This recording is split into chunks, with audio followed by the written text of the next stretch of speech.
Hey guys, Dr. John here. Just thought I'd give you another cave diving story. Everybody said they want another cave diving story, so this one's going to be about Little River, one of my favorite places to dive. I have a mess of dives. It was a free county park. Absolutely beautiful spot if you just want to go dip your feet in the water. It's called Little River because the spring forms a little tiny, like 200-foot river before it goes into the Suwannee River. So I was going to do something new that I hadn't done before. I was going to do a scooter dive with a diver who is very, very experienced as a scooter diver. At the time, I probably had about 200 dives at Little River. And we were going to go back to the well casing, which is about 2,000 feet back into the cave. And it's literally where a farmer's well goes straight through the cave. And I guess they just obviously didn't know that there was a cave there. So everything, all the gear inspected good. We did fine.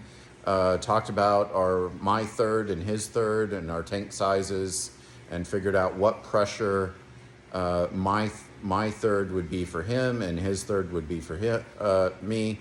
And so you have to do a little bit of complex math there, but anyhow, figured everything out, went over emergency procedures and sharing air and all that.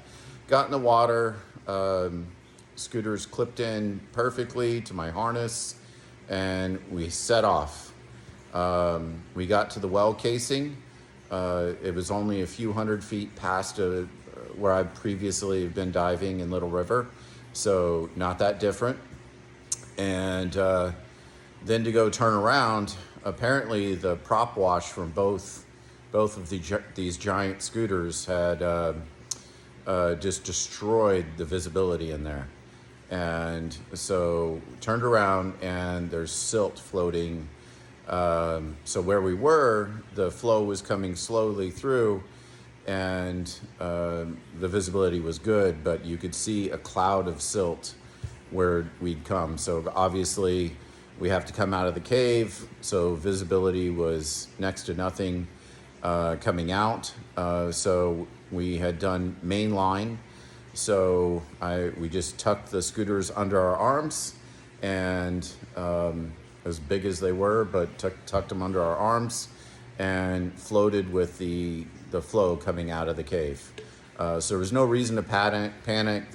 We could see the main line, followed the main line, has arrows pointing the way out. All caves that are explored do, at least the ones in Florida, even the ones that aren't dove very often. So it was a eye-opening experience. It was cool to get that far back in the cave.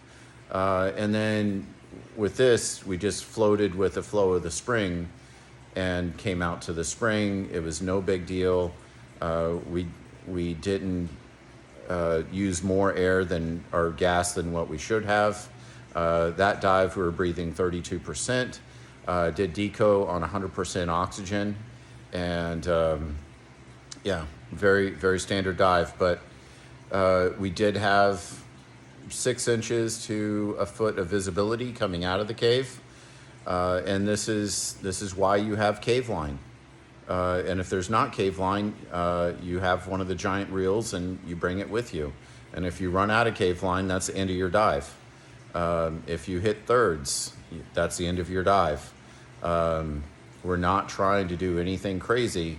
We're trying to stay safe, follow protocol, and obey the procedures that are laid out to keep us safe. If you're not cave trained and you don't know the safety protocols, then that's going to turn out to be a big issue. So with the Maldives divers, they weren't cave trained. They didn't follow cave protocol. They didn't even have tech gear. So what do you think's going to happen? If you put a Cessna pilot in a 747 and say, good luck, that's probably not going to go well. Easy as that. All right, you guys have a great day. Stay safe out there. And if you want to get cave trained, start taking scuba classes. All right, bye.